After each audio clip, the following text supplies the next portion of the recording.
Good morning students.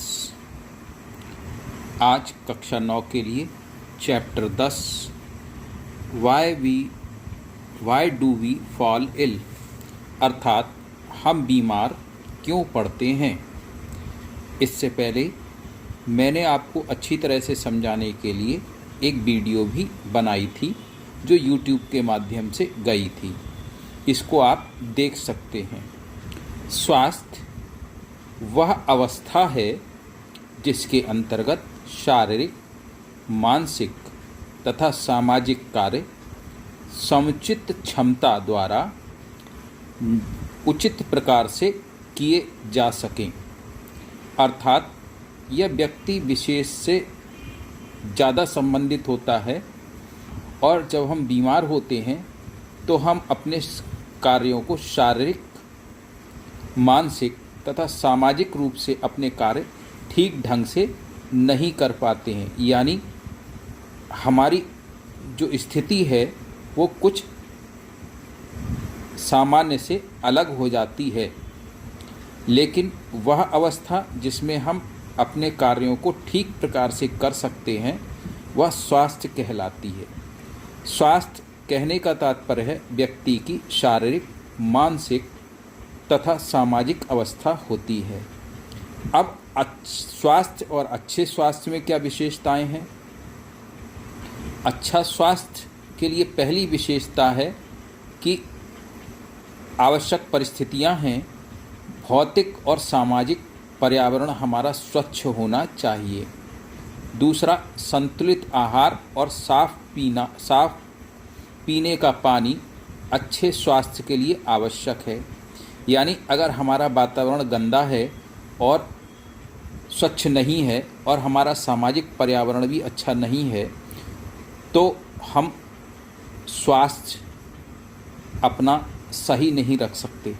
और अगर हम खराब खाना खा रहे हैं या हमारी दिनचर्या खराब है, पीने का पानी साफ नहीं है, तो उस स्थिति में भी हम क्या करेंगे? अच्छे स्वास्थ्य को खो देंगे। अच्छी आर्थिक स्थिति व रोजगार के अवसर भी हमारे स्वास्थ्य के लिए अति आवश्यक हैं, अच्छे स्वास्थ्य के लिए। अब इसका महत्व क्या क्या है बच्चों? पहला महत्व है इसकी सहायता से हम अपने कार्यक्षमता को बढ़ा सकते हैं और सभी कार्यों को कुशलतापूर्वक कर सकते हैं। दूसरी बात, अच्छे स्वास्थ्य द्वारा हम कठिनाइयों के मानसिक एवं सामाजिक दबावों को वहन करने की क्षमता प्राप्त करते हैं, अर्थात जो भी कठिन परिस्थितियों में हमें सामाजिक रूप से कैसा व्यवहार करना चाहिए और मानसिक रूप से हमें कैसा व्यवहार करना चाहिए वो हम इसके द्वारा सीख लेते हैं। यह हमारे जीवन की खुशहाली का आधार है। तो इस प्रकार इसका महत्व भी आप जान गए। सामुदायिक स्वास्थ्य क्या होता है? स्वास्थ्य व्यक्तिगत नहीं होता है, एक कम्युनिटी की भी समस्या होती है। यानी स्वास्थ्य व्यक्ति से ही संबंधित नहीं है, सामुदायिक रूप से भी इसका संबंध है। और व्यक्तिगत स्वास्थ्य के लिए सामुदायिक स्वच्छता महत्वपूर्ण और आवश्यक है। कहने का तात्पर्य है अगर हम कितने भी फिट रह रहे हैं, सुबह को एक्सरसाइज कर रहे हैं, सब काम कर रहे हैं, लेकिन अगर हमारे घर के आसपास गंदगी है और हम मलिन तरीके से रह रहे हैं तो ऐसी स्थिति में हम स्वस्थ नहीं रह सकते। तो व्यक्तिगत स्वास्थ्य और सामुदायिक स्वास्थ्य एक दूसरे से संबंधित है। सामुदायिक स्वच्छता इसके लिए अति आवश्यक होती है।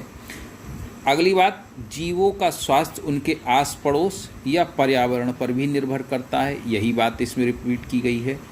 रोग मुक्त और स्वस्थ रहने के लिए भौतिक और सामाजिक पर्यावरण अनिवार्य है। इसलिए सामुदायिक और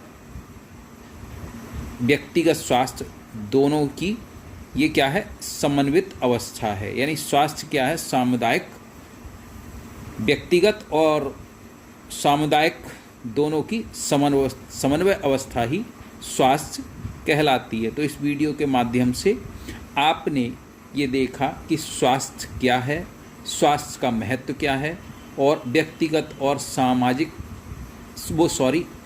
सामुदायिक समस्याएं क्या क्या होती हैं।